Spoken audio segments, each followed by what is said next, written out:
Hey, this is the old gaming geezer.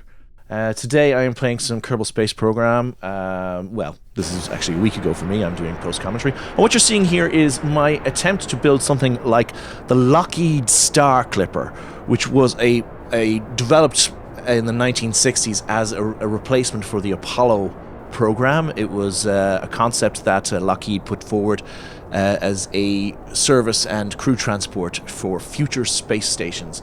The NASA basically put out a call for loads of different designs, and this was one of them. Eventually, they of course went with the North American Aviation, what is now Rockwell International's space shuttle design. But this is the Starclipper. Now, it's roughly based on the Starclipper. It's not exactly right, but you know, I kind of like it. It was designed as a quick and cheap way of getting to orbit. Basically, what NASA wanted was an economical spaceplane capable of putting a fresh egg every morning on the table of every crew member on the space station circling the Earth. And so, you know, I built it, and it actually flew really well. This is the first flight that you're seeing now. It flew exceedingly well.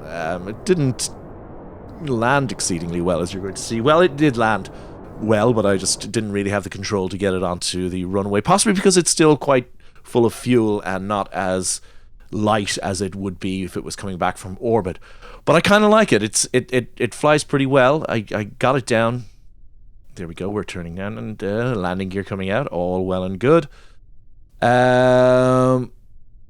Lockheed also worked on a suborbital variant of this plane, which was going to be a passenger plane. What the hell was I doing there? I think I lost control for a second. My god, I'd forgotten that. Yeah, as I said, this is about a week ago that I recorded this footage. Forgot about that.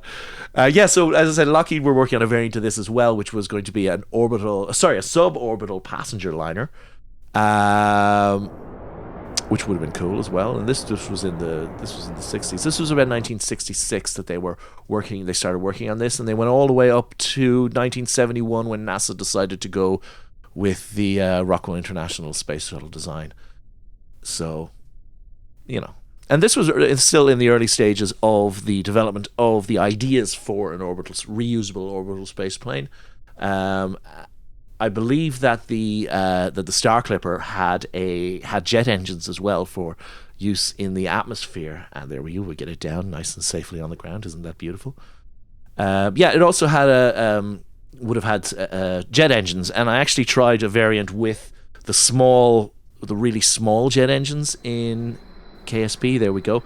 But it didn't really work because the small jet engines are just too small for a plane of this size, and I was trying to fly it out to the island runway, but unfortunately it just doesn't have the thrust to keep this thing in the air. As you can see, I'm falling and falling. My lifting body isn't helping in this situation at all. So eventually down we come, and where are we going? There we go, we hit the water. Oh well, that was a shame. I could have, if I put bigger jet engines on it, I probably would be able to get it out to the island runway. There you can see the little intake there on the side. It doesn't look exactly like the Starclipper, and it's significantly smaller than the Starclipper as well, but that's okay, it's just an idea. Floats well though, must say. Now, this is the launch of the Starclipper, and it was the first. The Lockheed were the first people to come up with the idea of droppable fuel tanks, and while NASA didn't go with this design, they did take the droppable fuel tanks idea, and this is called a wraparound drop tank. And as you can see, it's a fucking crazy thing. I didn't make this up. This is what Lockheed proposed, to have two huge fuel tanks strapped onto the sides at an angle like that. I honestly don't know how aerodynamic that is. Maybe it is really aerodynamic. I haven't a fucking clue. I am not an aeronautical engineer by any stretch of the imagination. And look, there's a view from inside, almost completely obscured by the fuel tanks. That's good. That's good. That Bill and Jebediah can just make sure that the fuel tanks are still there at all times. We get up into our apoapsis gets up over the atmosphere. We're getting through the high. We're getting some engine ionization, not engine air ionization there. We're burning through the atmosphere at high speed. We get an apoapsis of about 75 kilometers, and we still have a lot of fuel left in those tanks. Well, we still have a little bit of fuel left in those tanks. But when we get up to our apoapsis, we burn, but we have to shut down the engines before we jettison those tanks. As if we shut down the engine, if we don't, and we jettison, the whole ship will explode. So there we go. We've jettisoned them. They're gone. It's beautiful. And we continue on into orbit. So yeah, burning away there. We're going to get into orbit any second now. There we go. The camera flipped. We are now in orbit with this wonderful space plane. I like it. I really like it a lot. It looks really nice. And of course, we have to get Jebediah out to take a look at the plane. We're got into fast forward mode here, so we can just do this real quick. Jebediah has a look. He's very happy. Oh, it's beautiful. And let's try and have a look and see if we see Jeb from inside. Yep, there he is. Bill is looking out at Jebediah. Hey, Bill, how you doing? Oh. So anyway, well, we're gonna burn to get back home now. I didn't know. I set up a maneuver node to get my periapsis about 35 kilometers above the space center, the KSC. However, this plane has so much lift on it that didn't really work out, and I overshot. But you'll see it coming in. I'm also fast forwarding this. Well, I'm not fast forwarding this bit yet, but I will be fast forwarding it any second now. There we go. So trying to bring this thing in proved quite difficult. But I did manage to get in. Oh, look at that. Beautiful. The land coming up. Getting a bit of lag there. But anyway. So it takes quite a bit of...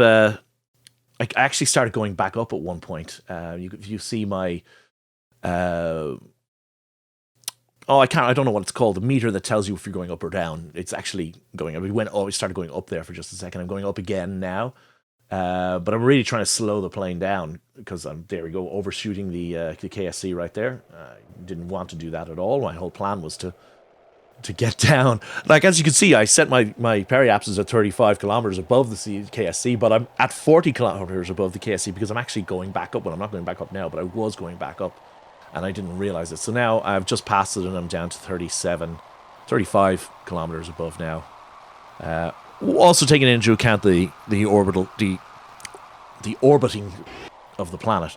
But I lose a bit of control here, and that was fun.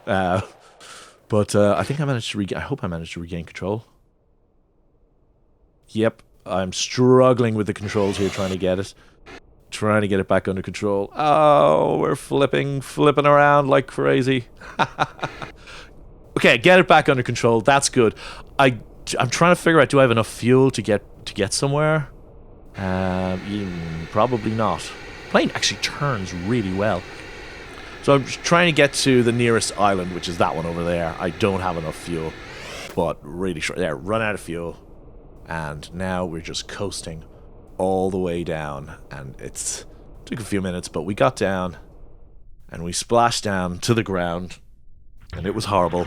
Didn't get down to a runway at all. But this is my take on the Lockeed Starclipper. I'm looking at doing another couple of videos in this series, just a little, maybe 2 or 3 video series about shuttles that never flew. You know what? That's going to be the name of it. Shuttles that never flew.